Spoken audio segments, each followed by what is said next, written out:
apa yang melalaikan seseorang sampai kemudian baru sadar di alam kubur? Di antaranya apa? Alhaakumut. Nah, terlalu tertambat hatinya dengan dunia. Harta. Nggak dilarang memperbanyak harta, silahkan banyakin. Tapi untuk apa? Fisabilillah. Taati Allah dengan harta itu. Maaf, jangan kebayang kalau fisabilillah itu untuk infak saja. Cari kotak masjid, ya setanah kusir. Nggak begitu, kan ada konsepnya. Ini untuk yang di keluarga. Bagaimana kenyamanan di rumah, bikin rumah yang nyaman sehingga punya musalla. Ya, anak-anak sekolahkan di tempat yang mengenal Allah, tingkatkan kualitasnya. Pakai untuk umrah, pakai untuk haji. Lihat saudara-saudara di samping. Setelah itu lebarkan.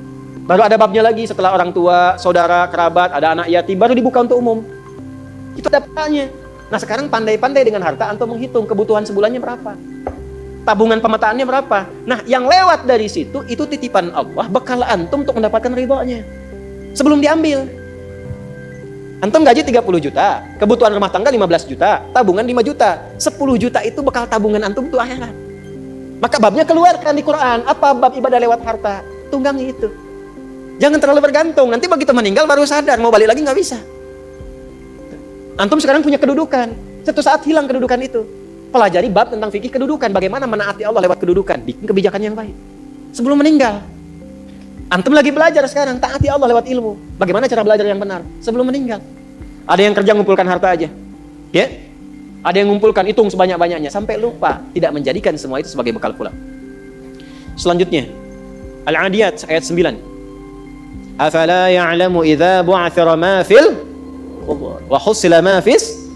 Tuh. Ini untuk pelaku maksiat. Yang banyak berbuat maksiat.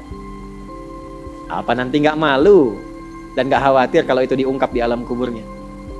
Silahkan dah tutup-tutupi saat di dunia. Tapi kalau nggak ditaubati, di alam kubur akan terasa. Saya ulangi, di alam kubur akan terasa. Silahkan tutupi. Jadi ada dua tipe pelaku maksiat ini. Yang pertama, pelaku maksiat yang menutupi kemaksiatannya tapi tidak tobat. Ya. Awas, ini tipe pertama. Yang saya maksudkan pelaku yang tidak tobat ya, bukan yang tobat. Jadi pelaku maksiat, dia sadar dia maksiat. Dia bisa tutupi dari manusia, tapi dia pilih nggak tobat. Nah ini nanti akan diungkap di alam kubur dan diberikan satu muqaddimah azab nerakanya. Yang kedua, pelaku maksiat yang sadar dengan maksiatnya dan secara terbuka dia bermaksiat. Karena merasa kuat dengan menunaikan atau mengerjakan perbuatan maksiat itu. Ya. Nah itu dua tipe seperti itu. Turunlah kemudian surah Al-Adiyat ini salah satunya. Afala ya'lamu idza bu'athira ma fil wa husila ma fis, akan diungkap suatu saat nanti. Kalaupun Anda tutupi. Tapi bagi yang terakhir, perhatikan baik-baik. Bagi yang merasa nyaman dengan kekuatannya, baik itu kedudukan ataupun harta, sehingga terang-terangan berbuat maksiat dan merasa tidak ada yang mampu untuk mencegahnya, itu saat masuk kuburnya langsung ditampakkan neraka pagi dan petangnya. Di surah Ghafir, surah ke-40, ayat 46. An-naru yu'raduna 'alaiha ghuduwan wa 'ashiyya. Hati-hati. Ya, hati-hati. Wa yauma taqumus sa'atu adkhilu ala fir'auna asyaddal 'adzab. Jadi maaf orang-orang yang maaf sekali gemar mengumpulkan hartanya untuk pamer saja, untuk mengoleksi dunia, tak pernah punya visi hidup untuk pulang, maka mesti hati-hati. Alhaakumut takats. Orang yang maksiat terbuka nggak mau sadar mesti hati-hati, ya, karena cara pulangnya itu berbeda. Teruskan. Quran surah Al-Infitar ayat keempat. Ketiga, kan 8 ya semua ya. Wa idzal quburu bu'thirat. Al-Infitar ayat keempat. Apabila yang dikubur itu sudah terungkap, terbuka semua. Maksudnya selesai. Terbelah. Ini kiamat. Jadi dikubur pun nggak selamanya. Ya. Ada yang pengen abadi di alam kubur? Tidak, nggak selamanya. Ya. Jadi kalau yang nikmat di alam kubur tadi, kan diberi kenikmatan ya, kenikmatan pembuka. Itu cuma muqaddimah aja Pak Bu. Insya Allah nanti kalau sudah masuk kubur, ya, insya Allah mudah-mudahan dimuliakan. Itu kalau dapat kemuliaan, itu cuma pembuka. Itu cuma pembuka saja, muqaddimah saja. Diberi kenikmatan melimpah, enak, istirahat, nyaman dan macam-macam. Ya, itu cuma pembuka aja. Nanti satu masa selesai di situ. Wa idzal quburu bu'thirat. Selesai semuanya. Balik kita ke alam lain, puncaknya ke akhirat. Nah ayat ini, Al-Infitar ayat yang keempat ingin menegaskan di alam kubur pun tidak abadi, pindah. Oh berarti yang pelaku maksiat tadi menyimpulkan nggak apa-apa kan cuma sementara mimpinya bangun. Iya Cepi, cuma saat bangun lebih dahsyat. Jadi yang dimimpi keluar semua.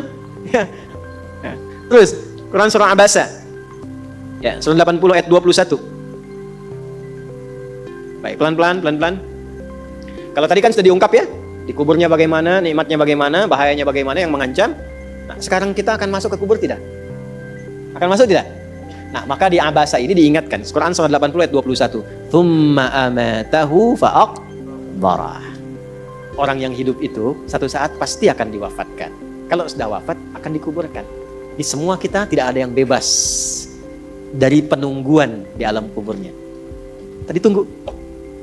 Nah, ini CAQ semua kan? Calon alam kubur. Kita akan masuk nih. Jadi Allah sadarkan mumpung masih hidup, dari dua kejadian tadi, ambil ibrahnya, siapkan diri kita, karena kita nggak akan bisa menolak kematian. Kalau sudah wafat, pasti dikubur. Teruskan dulu ya, kita agak cepat. Al-Mumtahanah ayat 13. Sudah? Ini nyambung semua ayatnya, indah sekali. Jadi kalau kita sudah sadar, ini resiko kebaikan, ini resiko keburukan, dan kita tahu akan wafat, akan dikuburkan, bagaimana cara persiapannya? Supaya nggak lalai tadi ya. Maka Al-Mumtahanah ayat ke-13. Ya ayyuhalladzina amanu la tatawallaw qauman ghadiballahu alaihim. Qad ya'isu kama ya'isal kufaru min apa? Ashabil kubur. Maka jangan banyak bergaul dengan orang-orang yang menjauhkan kita dari ridha Allah Subhanahu wa taala. Cari teman yang baik sekarang. Pertama, maaf, bikin kebaikan di rumah tangga dulu. Itu kan teman hidup. Ya. Awas, hati-hati. Kalau melihat istri kurang baik atau sebaliknya, jangan dihakimi, jangan difonisi. Justru Allah kirimkan antum itu untuk menebarkan kebaikan dan menyempurnakan kesemaan bersama. Jelas? Jadi sekarang yang dilakukan teman hidup dulu. Rubah jadi baik dulu. Anak-anak jadi baik dulu. Setelah itu cari tempat tinggal yang baik, bergaul dengan orang baik. Antum yang kuliah cari teman yang baik. Antum yang kerja cari teman yang baik. Maaf. Kalau ada tawaran, kedudukan, hartanya berlipat, tapi menjauhkan Anda dari Allah, ingat ini. Tsumma amatahu fa'aqbarah. Ingat saat ditawari itu Anda meninggal, dikubur. Dan ingat ancamannya. Ingat pasalnya tuh. Ya, ingat suratnya. Paham?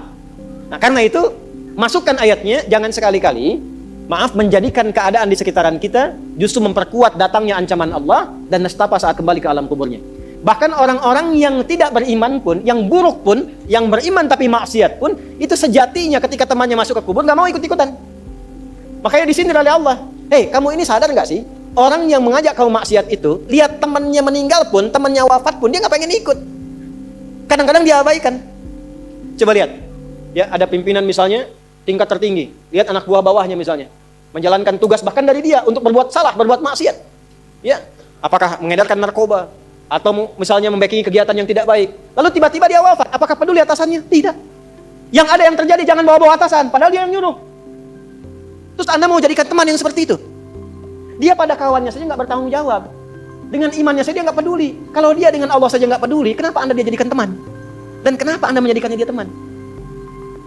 Kalau bahasa anak sekarang tuh begini, Allah aja dia gituin, apalagi kamu. Ya kan? Ya, Nabi aja dia cuekin, apalagi kamu. Kan? Ini peringatan Quran, ini bukan dari saya. Ini peringatan Quran. Jangan sekali-kali, Anda dimanapun Anda berdinaskah, tugas formal, Anda berdagangkah, jangan berteman dengan orang menyimpang. Karena saat Anda susah pun yang akan peduli. Temannya aja yang sama-sama berbuat menyimpang, dia sisihkan, apalagi Anda. Paham? Teruskan. Quran surah ke 35 Fatir ayat 22. Wa ma yastawil ahya'u wal amwat. Innallaha yasma'u man yasha' wa ma anta bimusmi'in man fil qubur. Kalau Anda masih belum sadar juga, kata Allah, hei, kamu ini masih hidup, masih punya harapan, masih punya bekal. Kalau sudah meninggal, nggak sama keadaan orang hidup dengan wafat. Mumpung kamu masih hidup, karena kalau sudah meninggal, temanmu yang meninggal pun kamu nggak bisa dengar suaranya. Cuma saya yang tahu keadaan di alam kubur. Karena saya tahu, kata Allah, dan saya punya Rahman dan Rahim, dengan sayang saya sampaikan kepadamu. Karena sayang saya.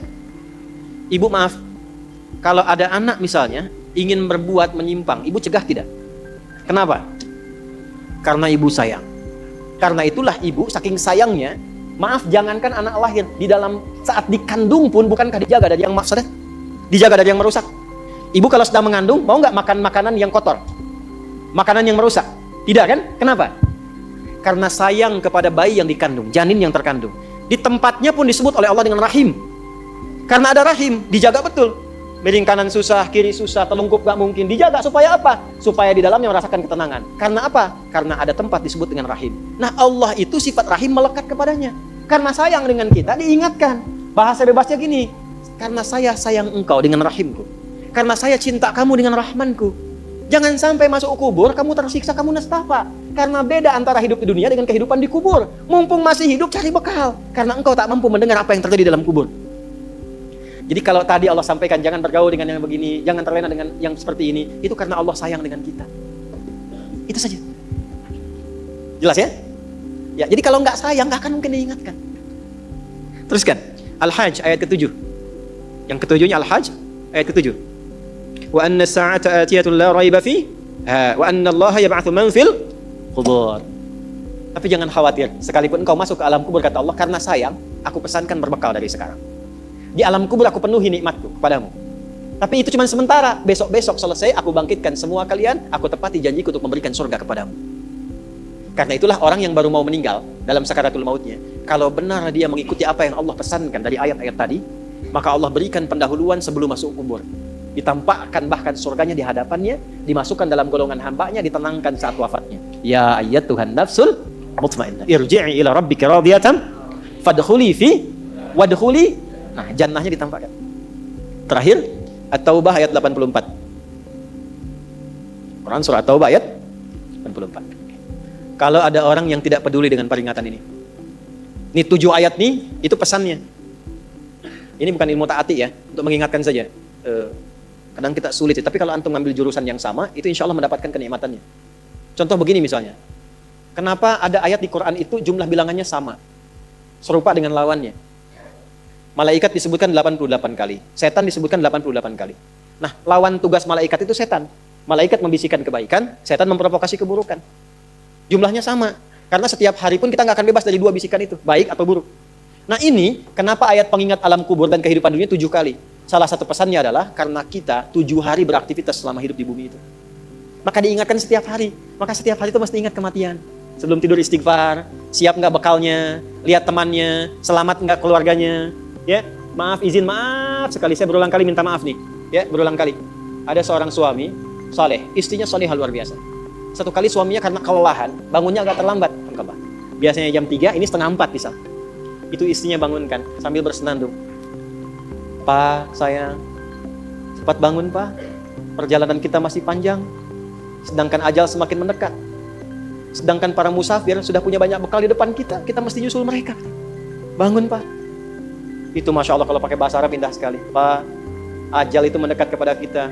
Sedangkan perjalanan masih panjang. Teman-teman kita sudah di depan, bekalnya banyak sekali. Maksudnya apa? Teman-teman kita sudah ada yang hafal Quran, sholatnya nggak putus, malamnya banyak tahajud, puasanya nggak putus, sunnahnya dikerjakan. Kita ini, ya Allah, mau bangun tidur aja susah ya Allah. Mau tahajud aja susah. Sementara ajal datang semakin dekat. Pak, bangun Pak.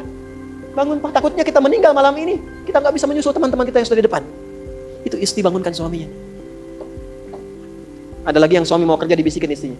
Pak, jangan sampai cari yang haram ya. Papa nggak bawa apa-apa pun ke rumah di hari ini. Kami keluarga akan sabar. Mama akan tenangkan pada keluarga supaya sabar. Tapi Pak, kami nggak akan kuat merasakan sedetik pun di neraka jika Papa bawa yang haram ke rumah. Insya Allah. Nah ini disebutkan pengingat itu 7 kali. Di 7 ayat berbeda untuk mengingatkan setiap hari ingat wafat. Setiap hari ingat pulang. Setiap hari kita akan mengalami suasana di alam kubur. Jangan sampai meninggalkan dunia dalam keadaan yang terancam. Kalau masih nggak sadar juga dengan pengingat ini, muncul ayat ke-8. Muncul ayat ke-8. Di At-Taubah, ayat 84. Tempatnya pun At-Taubah. Ngajak taubat dulu sebelum diingatkan.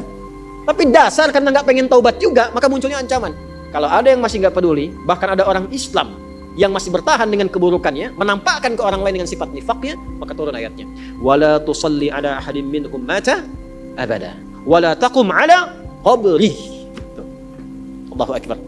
Innahum kafaru billahi wa rasuli wa matu wa hum fasiqun. Kalau ada yang masih begitu dan Anda lihat diingatkan susah, masih menampakkan kemaksiatan, Allah langsung memberikan ancamannya. Kalau dia bertahan demikian sampai dengan wafat, gak usah disolatkan. Jangan sampai berdiri di depan kuburnya katanya.